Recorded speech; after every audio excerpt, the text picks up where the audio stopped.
दोस्तों नमस्कार। दिल्ली के राजनीतिक गलियारों का दो ही तो सच है। एक सच दिल्ली पावर सेंटर है, लेकिन पहली बार दिल्ली के समानांतर एक दूसरा पावर सेंटर आंध्र प्रदेश बन चुका है। और विजयवाड़ा का हवाई अड्डा इसकी जीती जागती मिसाल है कि 4 जून के बाद जितनी बड़ी तादाद में कॉरपोरेट वहां पर पहुंचे और जो समझौते वहां से निकल कर आए, उन समझौतों पर हस्ताक्षर दिल्ली ने करने में कोई कोताही नहीं बरती। एक लंबी फेहरिस्त है, लेकिन दूसरी पहचान इसी राजनीतिक गलियारे के भीतर पटना को लेकर है, यानी बिहार की राजनीति को लेकर है। नीतीश कुमार साथ खड़े हैं, लेकिन नीतीश कुमार साथ ना भी खड़े हों तो क्या वाकई बिहार में बीजेपी की सत्ता चुनाव के बाद आ सकती है? यह बहुत मुश्किल सवाल है। यह ठीक वैसा ही सवाल है जिसमें मायावती हो या नवीन पटनायक हो, उस भूमिका में लाकर नीतीश कुमार को खड़ा किया जाए, या फिर शरद पवार या उद्धव ठाकरे की तर्ज पर नीतीश कुमार के साथ व्यवहार किया जाए। राजनीतिक तौर पर बिहार हर हाल में बीजेपी को चाहिए, और इस बिसात में चिराग पासवान बहुत तेजी से कदम बढ़ा रहे हैं। अगर इसको एक क्षण के लिए शुरू में परखना चाहें तो सिर्फ इस बात से परख लीजिए कि दिल्ली में जनता दल यूनाइटेड की राष्ट्रीय कार्यकारिणी की बैठक होती है, और उसी दिन उसी वक्त बिहार में चिराग पासवान अपने राजनीतिक दल की बैठक खुले तौर पर कर कर बतलाते हैं कि उनके लिए बिहार कितना जरूरी है और बिहार की जरूरतें उनके लिए कितनी प्राथमिकता के साथ खड़ी है। लेकिन बहरहाल, जब दिल्ली के राजनीतिक गलियारे का जिक्र होगा तो फिर दो बड़े सहयोगियों का जिक्र तो इस दौर में हर कोई कर ही रहा है। तो शुरुआत कहां से की जाए? नीतीश कुमार, जिनके हाथ खाली हैं, जो जो चाहते हैं उन्हें वो नहीं मिल पा रहा है, या दूसरी तरफ चंद्रबाबू नायडू, जिनकी अपनी राजनीतिक पहचान अपने राज्य के सीईओ की तर्ज पर है, यानी वह उस मैनेजमेंट को जानते हैं, उस कॉरपोरेट को समझते हैं, उस परियोजनाओं को लेकर जो कॉरपोरेट दिल्ली के साथ सौदेबाजी नहीं कर पाए, लेकिन विजयवाड़ा पहुंचकर उनकी सौदेबाजी पर मुहर लग गई, और उसमें महाराष्ट्र के दो बड़े उद्योगपति भी हैं। तो क्या राजनीतिक तौर पर दिल्ली का पावर सेंटर अपनी सत्ता को बचाने के लिए विजयवाड़ा शिफ्ट हो चुका है? और दूसरी तरफ क्या वाकई बिहार की राजनीतिक सत्ता हर हाल में अपने हाथ में लेने के लिए बीजेपी के भीतर, उनके कार्यकर्ताओं के भीतर और इन सब के बीच चिराग पासवान में एक नए चेहरे के तौर पर बीजेपी बहुत कुछ क्या देखने लगी है? ये सारे तत्काल में सवाल हो सकते हैं, लेकिन आइए परिस्थितियों को तो परखना पड़ेगा। दिल्ली में जनता दल यूनाइटेड की कार्यकारिणी की बैठक और उसमें नए कार्यकारी अध्यक्ष का ऐलान, संजय झा। लेकिन बड़ा सवाल ये कि दिल्ली में आकर बैठक करने के बावजूद भी विशेष राज्य का दर्जा पीछे चला गया। सिर्फ 2 लाइन लिखा गया, उसके आगे कुछ नहीं। जो विशेष पैकेज चाहिए वह भी किस लिए चाहिए, क्यों चाहिए, वह भी 2 लाइन में आकर सिमट गया। आरक्षण के सवाल पर आगे बढ़े थे, लेकिन हाईकोर्ट ने नकार दिया। अब सुप्रीम कोर्ट का दरवाजा खटखटाएंगे, 2 लाइन के आगे बात बढ़ी नहीं।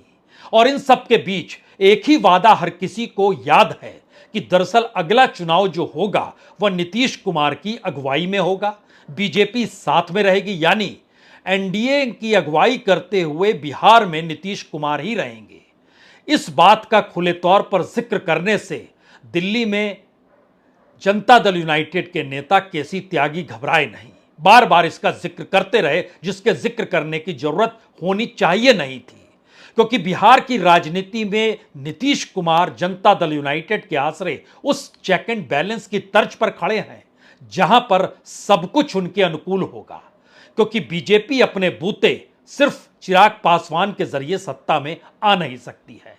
जनता दल यूनाइटेड की महत्ता इतनी है कि दूसरी तरफ लालू यादव क्या कहें, तेजस्वी यादव या कहें आरजेडी, कांग्रेस और सीपीआई एमएल के साथ मिलकर सत्ता में आ नहीं सकती है, क्योंकि इनके साथ खड़ा हुआ तकरीबन 14-15% वोट एकजुट है। वो जाति के आधार पर भी है और महिलाओं को लेकर भी है। उसके बाद जिससे ये गठबंधन करते हैं उसमें 3 से 4 या 4 से 5% की बढ़ोतरी हो जाती है, 15 से 18 पहुंच जाए या 15 से 20 पहुंच जाए। यह स्थिति जनता दल यूनाइटेड और नीतीश कुमार की है। लेकिन इन सब के बावजूद भी अगर दिल्ली के राजनीतिक गलियारे में शोर बिहार की सत्ता को लेकर है तो इसके मतलब मायने बहुत कुछ हो सकते हैं। तो एक तरफ दिल्ली में जनता दल यूनाइटेड की बैठक, उससे पहले हम एक दूसरी बैठक दिखलाते हैं जो बिहार में चिराग पासवान उसी वक्त कर रहे थे, और उसके बाद जब उनसे बिहार को लेकर सवाल पूछा गया तो उसमें उनकी प्राथमिकता बिहार में जो पुल एक के बाद एक इंफ्रास्ट्रक्चर के नाम पर गिर रहे हैं, जो वहां की कानून व्यवस्था है, उन सवालों को लेकर चिराग पासवान सक्रिय दिखाई दिए। यहां पर एक चीज और जान लीजिए, जब लोकसभा के चुनाव हो रहे थे और 5 में से 5 सीट चिराग पासवान ने जीत ली, तो हैरत नहीं होनी चाहिए कि नीतीश कुमार के बदले चिराग पासवान को उस वक्त भी चुनाव प्रचार में बीजेपी के कई उम्मीदवार अपनी कॉन्स्टिट्यूएंसी में बुला रहे थे और चिराग पासवान उनकी कॉन्स्टिट्यूएंसी में गए भी। यानी बीजेपी और चिराग पासवान के बीच की दूरी में कहीं कोई ऐसी उलझन नहीं है, कोई गांठ नहीं है। वो खुद को हनुमान कह चुके हैं। लेकिन नीतीश कुमार को लेकर बहुत सारे सवाल हैं। इन सवालों में उलझते हुए सबसे पहले जरा बिहार की इस तस्वीर को देख लीजिए। राजेश वर्मा खगड़िया से हमारे युवा सांसद, तेज तरह इनके भाषण का समाधान रखने की क्षमता। मैंने हमेशा से बिहार फर्स्ट, बिहारी फर्स्ट के माध्यम से बिहार में फूड प्रोसेसिंग यूनिट्स का मैंने जिक्र किया। मैं हाजीपुर का केला हो या मुजफ्फरपुर की लीची हो या यहाँ का आम हो या यहाँ का मखाना हो, मैंने हमेशा कहा है कि अगर यहाँ पे प्रोसेसिंग यूनिट्स लगेंगे तो यहाँ के किसानों को ज्यादा आमदनी मिलेगी, राज्य का राजस्व बढ़ेगा, युवाओं के लिए रोजगार के अवसर खुलेंगे। बिहार में इन दिनों लॉ एंड ऑर्डर पूरी तरीके से गड़बड़ाया गया है, अपराध चरमो सीमा पे है, नेता प्रतिपक्ष लगातार आपके सरकार पे हमलावर है। नहीं, और ये चिंता का विषय हम सब के लिए है।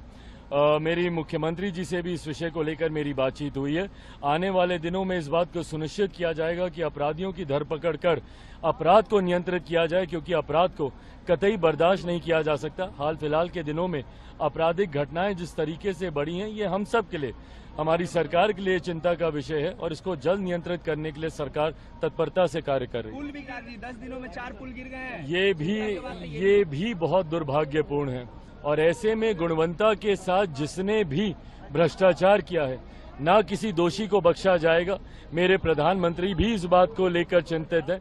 आप भी सोच रहे होंगे कि चिराग पासवान बिहार को लेकर जो अपने विजन के साथ अपने कार्यकर्ताओं के बीच अपनी बातों को रख रहे हैं और पत्रकारों से बात कर रहे हैं, नीतीश कुमार क्या ऐसी बातें शुरू में किया करते थे जब सत्ता में आए थे? जब इस बात का जिक्र होता था कि किस तरीके से नीतीश कुमार ने बिहार को संवार दिया, उस वक्त लालू यादव से सत्ता निकलकर नीतीश के पास आई थी। परिवर्तन बिहार ने बाखूबी किया है, बाखूबी देखा है। लेकिन एक सच यह भी है कि नीतीश लालू यादव के साथ रहे, और वहां से जब निकलकर वह चुनाव मैदान में अपने बूते निकले तो उसमें आरजेडी को उन्होंने मात दी। और यही परिस्थिति एनडीए के भीतर पहली बार चिराग पासवान को लेकर बन तो नहीं रही है, क्योंकि बीजेपी अपने बूते सत्ता में नहीं आ सकती है। इस बात को वो बाखूबी जानती है। उसे एक चेहरा चाहिए, और वो चेहरा अगर युवा होगा तो इससे बेहतरीन कुछ हो नहीं सकता है। और चिराग पासवान पूरे तरीके से समर्पित है। अगर वोटों के लिहाज से समझें तो इस बात को समझने की जरूरत है कि बीजेपी और एलजेपी यानी चिराग पासवान दोनों मिलकर 27% से आगे बात बढ़ती नहीं है। लेकिन दूसरी तरफ आरजेडी, कांग्रेस और सीपीआईएमएल ये लगभग 34% तक चली जाती है। और जो 15% वोट का हम आपसे जिक्र कर रहे हैं, वो अगर इधर आता है तो 42% वापस आरजेडी के साथ चला जाता है, तो एक झटके में ये 48-49% या उसको भी पार कर जाएंगे। अब सवाल यह है कि इन सारी बातों से अवगत तो दिल्ली भी है, तो फिर दिल्ली के गलियारे में इस बात की चर्चा क्यों है? असल में बिहार को दिया क्या जाए? विशेष राज्य का दर्जा नहीं दिया जा सकता है, लगभग इसके खुले संकेत दे दिए गए। जो विशेष पैकेज चाहिए वो पैकेज का मतलब राजनीतिक लूट होती है और यह किसी से छुपा हुआ कहीं नहीं है। लेकिन अगला सवाल है कि नीतीश कुमार चाहते हैं कि उनकी अपने विधायकों की जो संख्या है वो कम से कम बिहार में 70 के लगभग तो पहुंच जाए, और पहुंच सकती है, उनको यह लगता है। और अगर वो नहीं पहुंचेगी और इंतजार अगर 2025 के वक्त का होगा, जो कि निर्धारित तौर पर जब चुनाव होने हैं, तो वो चाहते हैं महाराष्ट्र और हरियाणा और झारखंड के साथ बिहार में भी इस वक्त चुनाव हो जाएं। माहौल बना हुआ है, बीजेपी के वोट उनको ट्रांसफर हो रहे हैं, राजनीतिक तौर पर अभी कोई बहुत बड़ी मुश्किल आई नहीं है, लेकिन दिल्ली इसका भी भरोसा दे नहीं रही है। और जो आर्थिक तौर पर मदद का सवाल है उसको अगर एक क्षण के लिए परखिए तो इस बरस यानी 2024-25 में 52,161 करोड़ रुपए यही अनुदान राशि बिहार के हिस्से में आ रही है।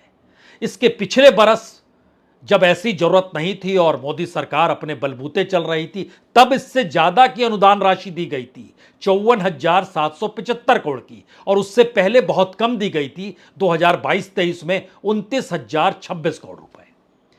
तो पहला सवाल तो यही है कि अनुदान राशि भी पिछले बरस की तुलना में इस बरस कम है, पैकेज है नहीं, विशेष राज्य है नहीं।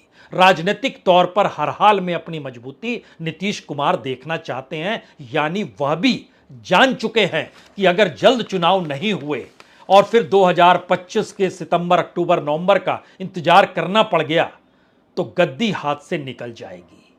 क्योंकि बिहार के भीतर में राजनीतिक उथल पुथल युवाओं के जरिए हो, मजदूर किसानों के जरिए हो, या राज्य के भीतर की अर्थव्यवस्था को संभालते हुए राजनीति को साध पाने की हो। और अब जब बीजेपी साथ में खड़ी है तो वह भी जानती है कि दरअसल लूट तंत्र राजनीतिक तौर पर बिहार में कैसे किस रूप में हुआ है। और शायद इसीलिए दिल्ली में केसी त्यागी से जब सवाल किया गया तो वो जवाब कैसे किस रूप में देते हैं ये जरा सुनने की जरूरत होनी चाहिए। बिल्कुल, नीतीश कुमार जी के नेतृत्व में 2025 का चुनाव लड़ा जाएगा। इसकी घोषणा न सिर्फ प्रधानमंत्री ने की है बल्कि राज्यों के जो प्रदेश पार्टी अध्यक्ष हैं भाजपा के और सदन के जो नेता हैं दोनों, वो सार्वजनिक तौर पर घोषणा कर चुके हैं। लिहाजा मैं इस बहस को यहाँ विराम देना चाहता हूँ कि नेतृत्व को लेकर के कोई विवाद बिहार के अंदर है। नीतीश कुमार जी न सिर्फ जेडीयू के बल्कि संयुक्त जो एनडीए है उसके सर्वमान्य नेता हैं और उन्हीं के नेतृत्व में अगला चुनाव होगा। अश्विनी चौबे लगातार मैंने कर दिया तो अश्विनी चौबे क्या सीनियर नेता बीजेपी के, वो ये कहते हैं कि बिहार का चुनाव बीजेपी के नेतृत्व में लड़ा जाए। हम छोटे मोटे नेता के वक्तव्यों पर बयान नहीं देते। प्रधानमंत्री एनडीए के सबसे बड़े नेता हैं और पार्टी के प्रदेश अध्यक्ष और दोनों सदन के नेता अपनी राजनीति जाएंगे। ऐसा नहीं है कि केसी त्यागी जानते नहीं होंगे, वो जानते हैं कि जनता दल यूनाइटेड का जो भी नेता दिल्ली पहुंचा वो जनता दल यूनाइटेड का कम मोदी सरकार का ही ज्यादा हो गया। क्योंकि नीतीश कुमार के करीबी रहे नेता, याद कीजिए आरसीपी सिंह, वह तो मोदी सरकार में जनता दल यूनाइटेड के कोटे से मंत्री थे, लेकिन वो कौन सी परिस्थिति आई कि उन्होंने जनता दल यूनाइटेड छोड़ दिया और मोदी सरकार यानी बीजेपी के साथ खड़े हो गए। आप यहां पर हरिवंश जी का भी जिक्र कर सकते हैं, पत्रकार से नेता और उसके बाद अभी राज्यसभा में डिप्टी स्पीकर हैं। दरअसल हरिवंश की भूमिका नीतीश को पलटाने में बड़ी भूमिका के तौर पर उभरी, ये पटना से लेकर दिल्ली के राजनीतिक गलियारे में हर कोई जानता है। यानी सत्ता दिल्ली के अनुकूल चलते हुए हरिवंश जी ने भी अपने तौर पर जिस राजनीति को साधा उसी धारा में नीतीश भी बह निकले।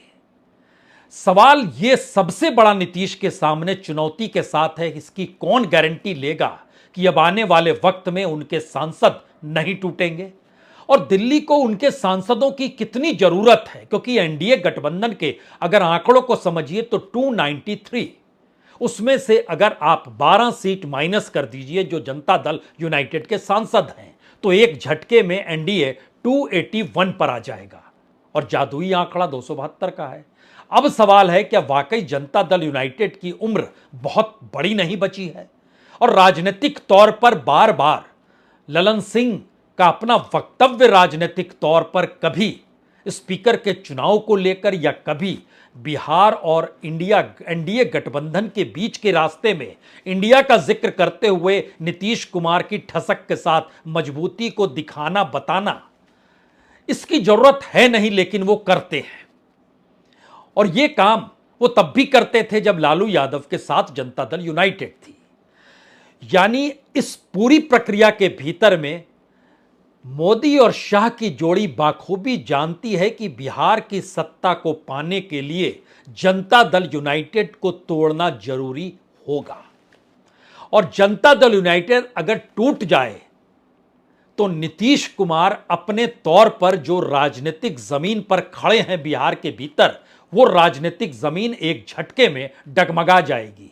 और जो वोट बैंक उनके साथ जुड़ा हुआ है, कमोवेश उनकी हालत उत्तर प्रदेश में जो मायावती की हुई, एक वक्त में सिर्फ जाटव वोट बैंक उनके साथ रहा जो विधानसभा चुनाव में थे। लोकसभा आते आते वो जाटव वोट बैंक भी बिखर गया और बड़ी तादाद में वो इंडिया गठबंधन के साथ चला गया। जो बीजेपी सोच रही थी उनके साथ आए, लेकिन मायावती और बीएसपी उत्तर प्रदेश की राजनीति में हाशिए पर चले गए।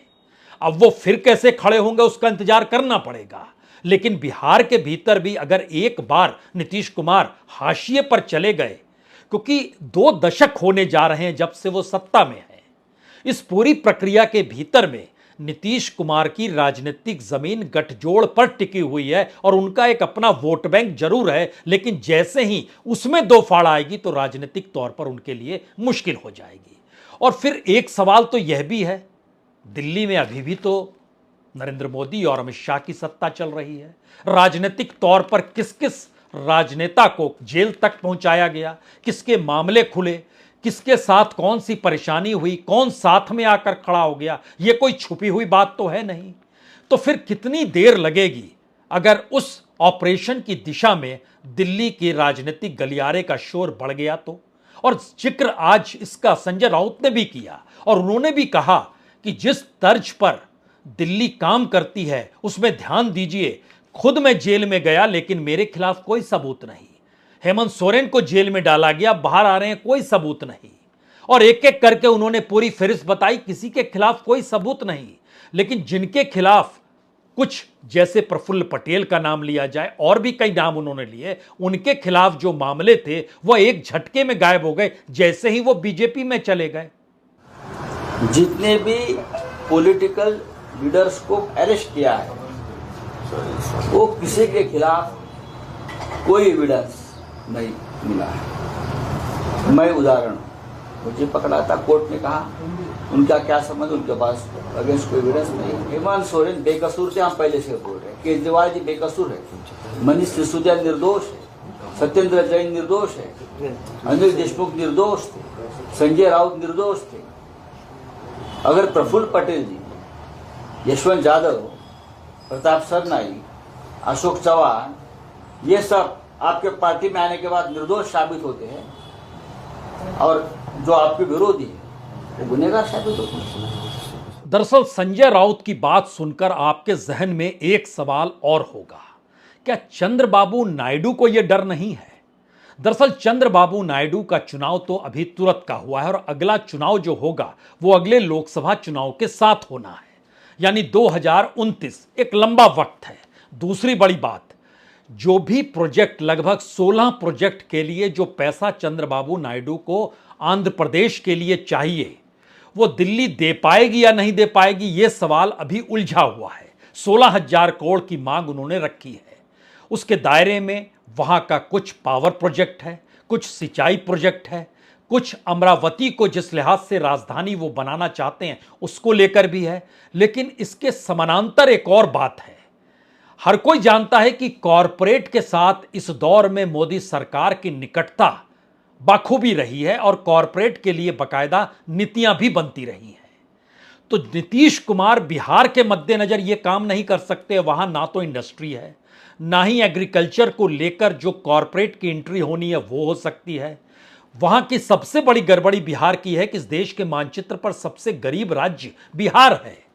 गरीबी, मुफलिसी, बेरोजगारी और इन तमाम परिस्थितियों से जूझते हुए बिहार के जो प्रवासी मजदूर हैं वह भी काम से जब लौटते हैं छुट्टियों में तो उनके भीतर आक्रोश होता है। और इस दौर में तो बकायदा रेलवे की परिस्थिति ने बतला दिया कि बिहार के मजदूरों की कैसी स्थिति होती है रेलवे से आवाजाही में। यानी कुछ भी आप ठीक करा नहीं पाए। यानी राजनीतिक तौर पर बिहार को स्थिरता चाहिए, जहां पर मुख्यमंत्री के पद पर नीतीश कुमार रहे, और उसी गद्दी पर बीजेपी अब अपने नेता को देखना चाहती है, जिसका हल्का सा इंडिकेशन बीजेपी के नेता चौबे जी ने किया, जो कि बक्सर से आते हैं, उन्होंने जिक्र भर किया। लेकिन बहरहाल सवाल चंद्रबाबू नायडू का यहां इसलिए है क्योंकि इस दौर में वडोदरा का हवाई अड्डा बेहद सक्रिय हो चला है। बड़े बड़े कॉरपोरेट पहुंच रहे हैं, बड़े बड़े बिजनेसमैन पहुंच रहे हैं, और जो प्रोजेक्ट पर सहमति इससे पहले नहीं थी, यानी 2024 के चुनाव से पहले जिन बिजनेसमैन के मामले अटके हुए थे, उन मामलों पर सहमति कोई दूसरा नहीं बल्कि आंध्र प्रदेश के मुख्यमंत्री चंद्रबाबू नायडू की सहमति के साथ वो चीजें दिल्ली आ रही है। पूरे तरीके से पावर सेंटर शिफ्ट नहीं हुआ है, लेकिन पावर सेंटर शिफ्ट इस मामले में हो गया है कि जो पैसा आंध्र प्रदेश या चंद्रबाबू नायडू को चाहिए वो कॉरपोरेट ही दे सकता है। और कॉरपोरेट के काम अगर इस देश में कहीं पर अटके पड़े हैं, उसको अगर कोई हरी झंडी दिखा दे तो उसको उसकी एवज में जो कमीशन होती है उसको करप्शन तो इस देश में माना नहीं जाता है।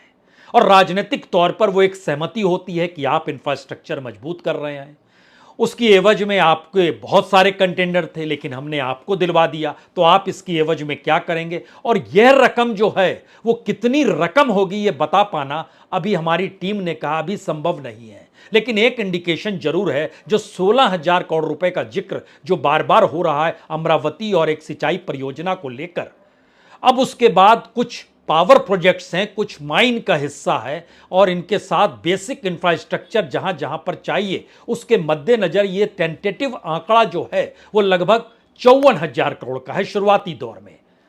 अब वो पैसे की परिस्थिति में अच्छी बात है, पावर सेंटर शिफ्ट कर दिया गया, वडोदरा में लोगों की आवाजाही शुरू हो गई, बड़ी तादाद में होने लगी, चार्टर्ड प्लेन तक उतरने लगे, उसके बाद वहां से कुछ प्रोजेक्ट्स क्लियर होने लगे, दिल्ली आते आते उस पर मुहर लगने लगी। और ये परिस्थिति में एक बड़ी इकोनॉमिक स्थिति जो कॉरपोरेट और पॉलिटिक्स के बीच की होती है वह शिफ्ट होती हुई दिल्ली से वडोदरा की दिशा में बढ़ गई।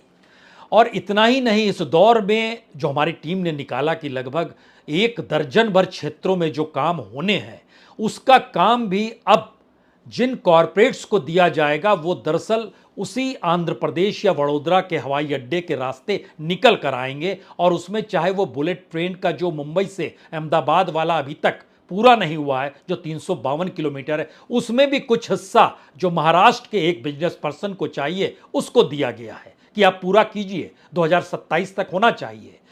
भारतमाला जो पूरी प्रोजेक्ट है 8.5 लाख करोड़ की, ये बाईपास, ओवरपास, टनल, इसकी भी प्रयोग और इससे जुड़े हुए लोग पहुंचे। जो सागर माता है जिसमें पोर्ट बेस्ड डेवलपमेंट का जिक्र है, बहुत कुछ तो अडानी जी के हिस्से में आता है, लेकिन बाकी भी कुछ प्लेयर्स हैं, वह प्लेयर भी पहुंचे।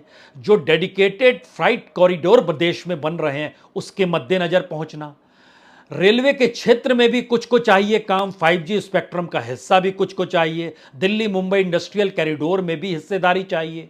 जो और तो और जो गुजरात का ढोलेहरा स्मार्ट सिटी है उसके भीतर भी कुछ प्रोजेक्ट्स उन लोगों को दिए गए जो इससे पहले नहीं दिए गए थे। और डिफेंस इंडस्ट्रियल कॉरिडोर में भी अब सहमति बन रही है कि चंद्रबाबू नायडू की सहमति के साथ खड़े बिजनेस पर्संस को किसी तरीके से वह पूरा काम मिल जाए। 3 बातें। पहली बात, नीतीश कुमार क्या करेंगे, नीतीश कुमार क्या समझ चुके हैं, और नीतीश कुमार कोई बड़ा निर्णय क्या जैसे ही ऐलान महाराष्ट्र और हरियाणा के चुनाव और झारखंड के चुनाव का होगा उसी के मद्देनजर करेंगे क्या, क्योंकि उन्हें झारखंड में भी चुनाव लड़ना है और वो चाह रहे हैं कि हर हाल में बिहार और झारखंड के चुनाव एक साथ हों। झारखंड में भी उनके लगता है कि कई सीटें वो जीत सकते हैं, 6 सीटों का जिक्र वो कर रहे हैं कि जीत सकते हैं, और बिहार में उनकी संख्या 70 तक पहुंच सकती है, जो उनका अपना आकलन है राजनीतिक तौर पर, अगर मौजूदा वक्त का एनडीए उनके साथ खड़ा रहा और वोट ट्रांसफर हो गया तो पहली बड़ी बात तो यही है वो क्या करेंगे। दूसरी बड़ी बात, बीजेपी क्या वाकई कोई जल्दबाजी नहीं दिखाएगी और इंतजार करेगी 2025 तक का?